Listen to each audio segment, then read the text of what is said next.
ಕಥೆ ಹೇಳುವೆ ಕೇಳಿರಿ ಕಥೆ ಹೇಳುವೆ ಹೇಳುವೆ ಕಥೆ ಹೇಳುವೆ ಕೇಳಿರಿ ಕಥೆ ಹೇಳುವೆ ಗೌರಿ ಪುತ್ರ ವಿನಾಯಕನಿಗೆ ಆನೆ ಮುಖವು ಬಂದ ಕಥೆಯ ಹೇಳುವೆ ಕಥೆ ಹೇಳುವೆ ಕೇಳಿರಿ ಕಥೆ ಹೇಳುವೆ ಗೌರಿ ಪುತ್ರ ವಿನಾಯಕನಿಗೆ ಆನೆ ಮುಖವು ಬಂದ ಕಥೆಯ ಹೇಳುವೆ ಕಥೆ ಹೇಳುವೆ ಕೇಳಿರಿ ಕಥೆ ಹೇಳುವೆ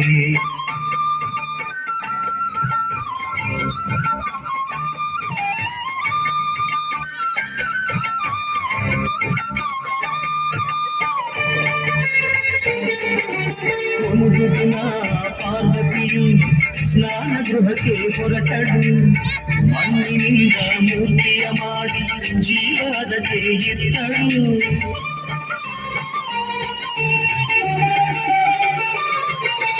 ಒಂದು ದಿನ ಪಾರ್ವತಿಯು ಸ್ನಾನ ಗೃಹಕ್ಕೆ ಹೊರಟಳು ಮಣ್ಣಿನಿಂದ ಮೂರ್ತಿಯ ಮಾಡಿ ಜೀವದಕ್ಕೆ ಇತ್ತಳು ಅಮ್ಮ ನಿನ್ನ ಆಜ್ಞೆಯೇನು ಎಂದು ಕೇಳಿ ತಂದನು ಅಮ್ಮ ನಿನ್ನ ಆಜ್ಞೆಯೇನು ಎಂದು ಕೇಳಿ ತಂದನು ಕಾವಲಿರು ಎಂದಳು ಗೌರಿ ಒಲವಿಂದ ಕಾವಲಿರು ಎಂದಳು ಗೌರಿ ಒಲವಿಂದ ಹೇಳುವಿ ಕಥೆ ಹೇಳುವೆ ಕೇಳಿರಿ ಕಥೆ ಹೇಳುವೆ ಗೌರಿ ಪುತ್ರ ವಿನಾಯಕನಿಗೆ ಆನೆ ಮುಖವು ಬಂದ ಕಥೆಯ ಹೇಳುವೆ ಕಥೆ ಹೇಳುವೆ ಕೇಳಿರಿ ಕಥೆ ಹೇಳುವೆ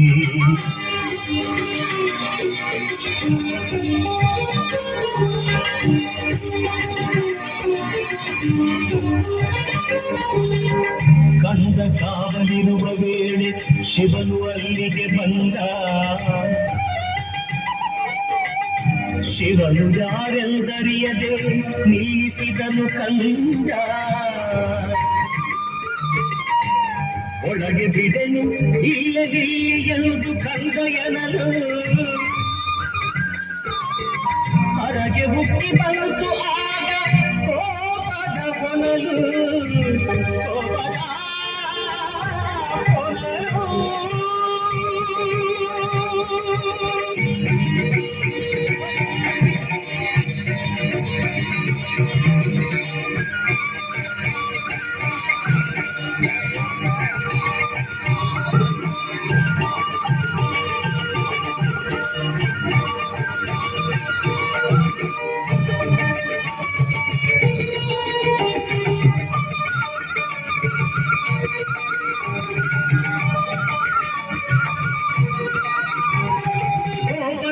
ಶೂಲ ತೆಗೆದು ನಿಂತನು ತ್ರಿಪುರಾರಿ ಬಂದನ ತಲೆ ಕತ್ತರಿಸಿದ ಕಾಮ ಸಂಹಾರಿ ಶಬ್ದ ಕೋಡಿ ಒಳಗಿನಿಂದ ಓಡಿ ಬಂದಳು ಗೌರಿ ಸತ್ತ ಮಗನ ಕಂಡು ಹತ್ತು ಗೋಳಾಡಿದಳು ನಾರಿ ಸತ್ತ ಮಗನ ಕಂಡು ಹತ್ತು ಗೋಳಾಡಿದಳು ನಾರಿ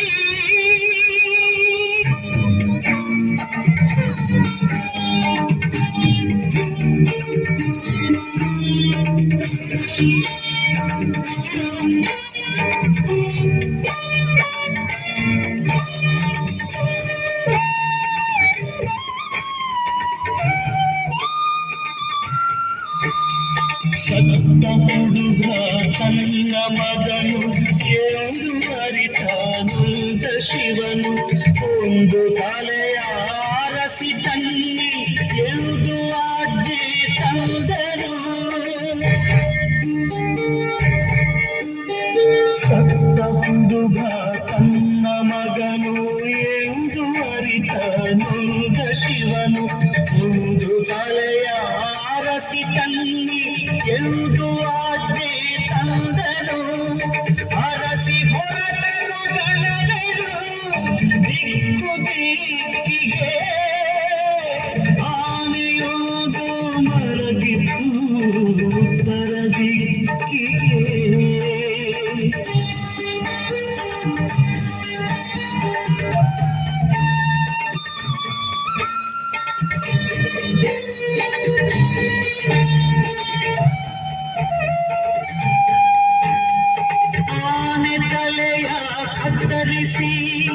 ಶಿವನ ಬಳಿಗೆ ತಂದರು. ಅದನು ಮಗನ ದೇಹಕ್ಕಿಟ್ಟು ಜೀವ ತಂದನು ದೇವನು. ಜೀವ ತುಂಬಿದ ಕಂದ ತಂದೆಗೆ ವಂದನೆಗೈದನು. ಸಂತಸದೇ ಮಗನ ತಪ್ಪಿ ಅವಗೆ ವರವಾಯಿದ್ದನು. ಸಂತಸದೇ ಮಗನ ತಪ್ಪಿ ಅವಗೆ ವರವಾಯಿದ್ದನು.